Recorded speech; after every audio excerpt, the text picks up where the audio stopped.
Hey guys, and welcome back to the SYNTHO app. In today's video, I'm answering a very popular question. What is the best way to send music to DJs? First, I'm going to explain to you what I did and how I went about it. Then I'm going to share with you some ways you can do it now. Then I'm going to tell you the benefits of each and also when you know it's time to send your music to a DJ.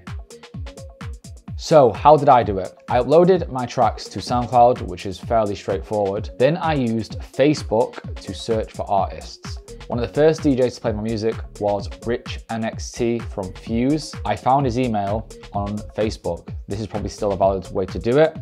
Go into their About section and find the email, then pop them a message. How to structure the email is not rocket science. I would always keep it quite simple. You know, a top line of, "Hi, DJ X, I'm a big fan of your music." Maybe, one or two lines of why you feel it's appropriate for you to send music to them.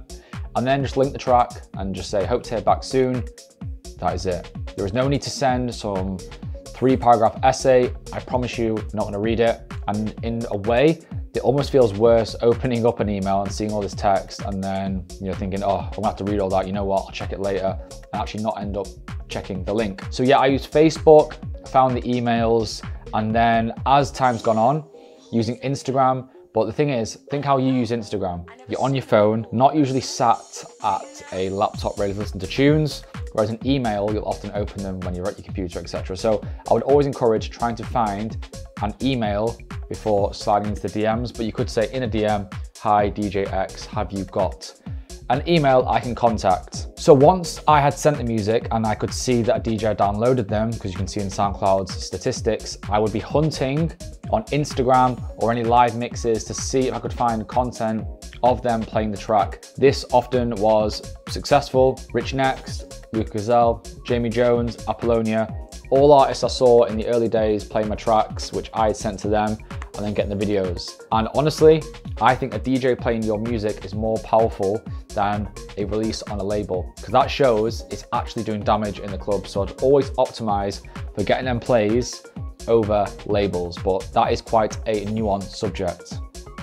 So today, what other channels can we use to try and reach people? First, I would honestly recommend using SoundCloud DMs. I've had a lot of success with this, and even now I'll do it to different artists. I don't want to kind of drop certain names in because you'll probably all go and spam them, but just try. Next, there is Twitter. There are certain artists that are really active on there, so if you see that, it's worth a shot. And there is still good old Facebook, Instagram, and then more recently, TikTok. You can forward videos to artists, you can just send them a direct message, but this is another really good way to try and get in front of people, which previously would not have been possible.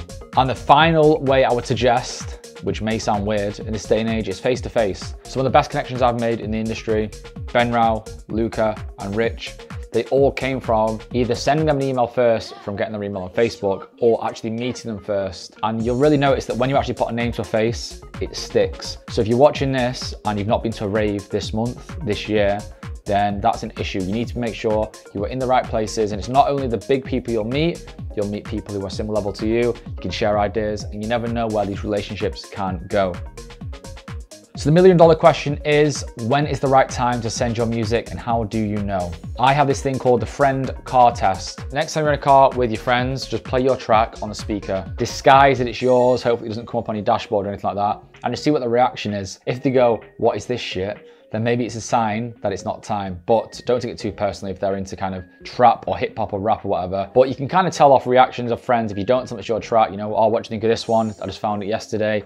This kind of stuff. And another way that I find really useful to know if your track's ready to send is when you have a mix on your decks at home. If you feel a drop in interest when your track plays versus others, and it's really significant, then you probably know it's time to get back to work and not rush the process. It can feel almost like, everyone else on Instagram's doing this, they're getting the tracks played by Jamie Jones, Corolla, blah, blah, blah. I need to do the same. But it's cliche, but just be patient, enjoy the process, and the time will come. So how did I know when it was time? So I was sending tracks and people were playing them and not downloading them. And I was starting to get frustrated, and I started to go like, I need to make my own label, I need to do this. And I generally felt like they were ready, but then in hindsight, they really weren't. What made the biggest difference was when I decided one day to get a track mastered. So I was just exporting tunes with no limiter on. There was no SYNTHO then. There was not really much education on YouTube. There was just lots of crap, and it was hard to filter through what you needed to see. But basically I was sending tunes that were really quiet. And we all know in this day and age, loudness is favored across the board.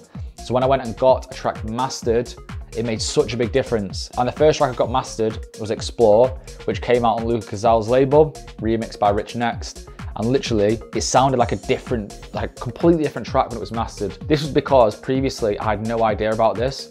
So if you're already doing DJ masters, and master is not going to 10x your track. But if you're literally exporting things with no limiter on, completely quiet, and then you get it mastered, you'll be blown away. So that really helped me. And then when I got it back, I knew, I was like, okay, this needs to now be sent out. It's time to try and get this signed. And from there, I got a few tunes mastered. And then I discovered mix downs. A secret between me and you is your favorite artist is getting their track mixed down by someone. This basically means the creative idea is theirs.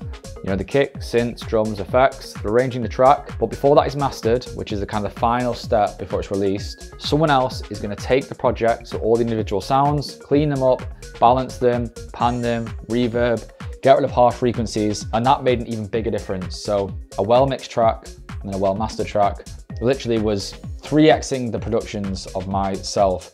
But something I've said before, a well-mixed boring track is still boring, and a badly mixed interesting track is still interesting. So always prioritize the idea over the mix and master, but ideally you combine the two, which, you know, comes together and then makes this beautiful piece of music. Another great way to test the waters these days is TikTok. You can post little clips of you in the studio. I'll get something up on the screen now, a little screenshot of me. And then I also put a video up as a polished recording, and look what got more views. That was the easy one, which was just me with the camera in front of my face. This was with a 4K depth of field camera, and this got more views. So do not let lack of equipment or whatever hold you back from sharing stuff on TikTok. We've all got a phone, we've all got the ideas, record, and the way the algorithm works, it will not lie to you. You know, you're not shadow banned, Instagram's algorithm isn't fucked. You know, what you're posting either isn't interesting, isn't that good, and like I'm guilty of it, posting things that aren't that good. And it's not the algorithm that's fucked, it's, you know, the content I posted has not been watched, people don't care about it, blah, blah, blah.